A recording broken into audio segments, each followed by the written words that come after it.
Hello friends, era of education में आपका स्वागत है। दोस्तों, आज हम 19 से 24 तारीख तक के सभी महत्व के करंट अफेयर्स के बारे में बात करेंगे। तो आइए आज का वीडियो शुरू करते हैं। हाल ही में सरकार द्वारा इथेनॉल सम्मिश्रण कार्यक्रम के तहत 2022 तक पेट्रोल में कितने प्रतिशत बायो इथेनॉल सम्मिश्रण का लक्ष्य रखा गया है। तो दोस्तों, हाल ही में सरकार द्वारा इथेनॉल सम्मिश्रण कार्यक्रम के तहत 2022 तक पेट्रोल में 10% बायो इथेनॉल सम्मिश्रण का लक्ष्य रखा गया है।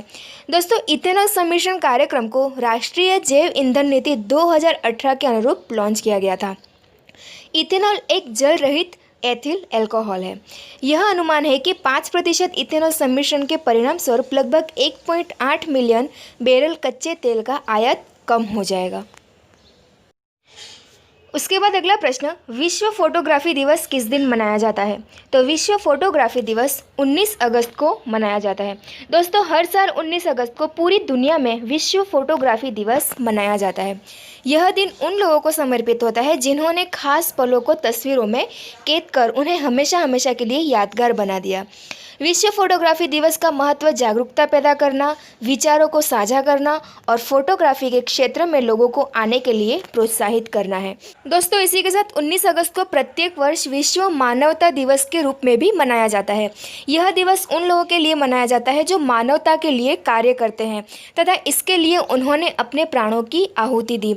इस दिवस के द्वारा विश्व में मानवता के लिए कार्य करने की प्रेरणा दी जाती है।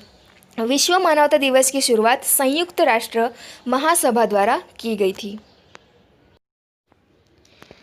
उसके बाद अगला प्रश्न, हाल ही में सेबी ने किसको अपना कार्यकारी निर्देशक नियुक्त किया है। तो दोस्तों, हाल ही में सेबी ने जीपी गर्ग को अपना कार्यकारी निर्देशक नियुक्त किया है। दोस्तों, सेबी यानी भारतीय प्रतिभूति और विनिमय बोर्ड, जिसने अपना कार्यकारी निर्देशक जीपी गर्ग को नियुक्त किया है।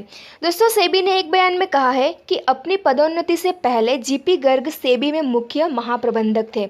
उन्होंने जनवरी 1994 में नियामक से जुड़ने के बाद कई महत्वपूर्ण कार्यभार संभाले हैं। वे देश में वित्तीय साक्षरता और निवेशक शिक्षा पर सेबी की पहल के साथ निकटता से जुड़े रहे हैं। उसके बाद अगला प्रश्न, हाल ही में किसके द्वारा भारत में रोजगार आवेदन हेतु कोरमो जॉब ऐप लॉन्च किया गया है। तो दोस्तों, हाल ही में गूगल द्वारा भारत में रोजगार आवेदन हेतु कोरमो जॉब ऐप लॉन्च किया गया है, जिसकी मदद से लोगों को नौकरी ढूंढने में और उसके लिए अप्लाई करने में आसानी होगी। इस एंड्रॉयड ऐप का नाम कोरमो जॉब्स ऐप होगा। दोस्तों, गूगल के इस ऐप के जरिए देश भर में खाली पदों को तलाशने में मदद मिलेगी और इस ऐप से नौकरी तलाश करने वालों को भी मदद मिलेगी और वे भारत में अपनी पसंद की नौकरियां तलाश कर सकेंगे और आवेदन कर सकेंगे। स्वच्छ सर्वेक्षण 2020 के अनुसार सबसे साफ शहरों में कौन सा शहर प्रथम स्थान पर है। तो दोस्तों, स्वच्छ सर्वेक्षण 2020 के अनुसार सबसे साफ शहरों में इंदौर शहर प्रथम स्थान पर है। दोस्तों, स्वच्छ सर्वेक्षण 2020 के अनुसार मध्य प्रदेश का इंदौर शहर देश भर में लगातार चौथी बार सबसे साफ शहर घोषित किया गया है। दोस्तों, इसी लिस्ट में गुजरात का शहर सूरत दूसरे स्थान पर है और महाराष्ट्र की नवी मुंबई तीसरे स्थान पर है। दोस्तों, स्वच्छ सर्वेक्षण 2020 स्वच्छ भारत अभियान के अंतर्गत केंद्र द्वारा कराए जाने वाला सफाई को लेकर एक वार्षिक सर्वेक्षण है। उसके बाद अगला प्रश्न, हाल ही में आईवीआर ब्रांड ओकले ने किस भारतीय क्रिकेटर को भारत में अपना ब्रांड एम्बेसडर बनाया है। तो दोस्तों, हाल ही में आईवीआर ब्रांड ओकले ने रोहित शर्मा भारतीय क्रिकेटर को भारत में अपना ब्रांड एम्बेसडर बनाया है। दोस्तों, भारतीय क्रिकेटर रोहित शर्मा को स्पोर्ट्स आईवीआर ब्रांड ओकले ने 2 साल के लिए अपना ब्रांड एम्बेसडर बनाया है। दोस्तों, वह विराट कोहली, युवराज सिंह और मिलिंद सोमन की श्रेणी में शामिल हो चुके हैं जिन्होंने पहले ब्रांड का समर्थन किया है। हाल ही में गृह मंत्रालय के आंतरिक मामलों के लिए विशेष सचिव किसे नियुक्त किया गया है। तो दोस्तों, हाल ही में गृह मंत्रालय के आंतरिक मामलों के लिए विशेष सचिव वीएसके कौमुदी को नियुक्त किया गया है। उसके बाद अगला प्रश्न, हाल ही में तेंजिंग नोर्गे राष्ट्रीय सहायक पुरस्कार 2019 किसको दिया गया है। तो दोस्तों, हाल ही में तेंजिंग नोर्गे राष्ट्रीय सहायक पुरस्कार 2019 गजानन यादव को दिया गया है। दोस्तों तेंजिंग नोर्गे राष्ट्रीय साहसिक पुरस्कार को साहसिक खेलों के लिए भारत का सर्वोच्च राष्ट्रीय पुरस्कार माना जाता है। इन पुरस्कारों को अर्जुन पुरस्कार के बराबर माना जाता है। साहस के क्षेत्र में लोगों की उपलब्धियों को पहचानने के लिए प्रतिवर्ष ये पुरस्कार प्रदान किया जाता है।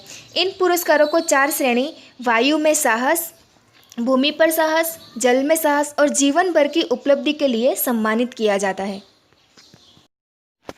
उसके बाद अगला प्रश्न, भारतीय कप्तान विराट कोहली आईसीसी की नवीनतम टेस्ट रैंकिंग में बल्लेबाजों की सूची में किस स्थान पर बरकरार है?